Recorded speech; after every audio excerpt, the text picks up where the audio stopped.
Blackness in Canada. What role does neoliberalism play in the perpetuation of racial discrimination in Canada? What is Canada to you? Land of immigrants, not America. Tim Hortons, super cold winter always. Beaverland, maple syrup, yum. Hockey all day, and my personal favorite, little or no racism. Interestingly, all these have aspects of capitalism infused in how we see Canada as a country. So what is capitalism? It is in the form of food, clothes, or generally almost anything that involves money. Using an egg analogy, let's take neoliberalism as the egg white and capitalism as the yolk. Capitalism is a system whereby capital goods are owned by private individuals or businesses, and neoliberalism is a policy model where there is a transfer of economic factors from the public sector to the private sector.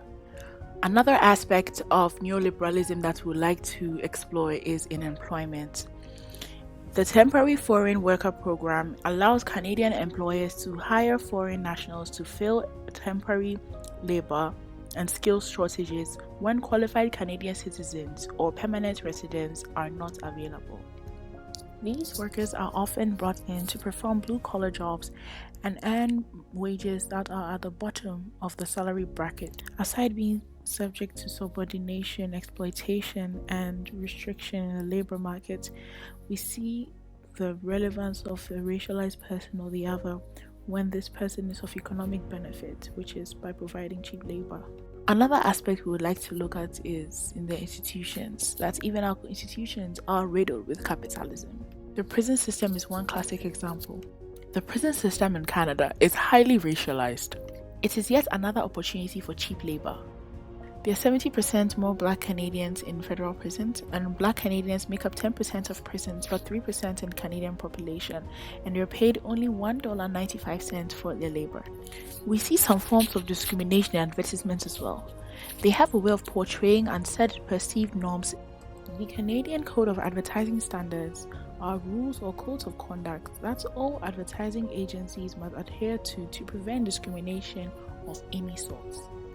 Let's go to the untold and hidden stories of Canada, where Black settlements have deliberately been displaced in different parts of Canada, from as far as Halifax in Nova Scotia to as close as right here in Vancouver.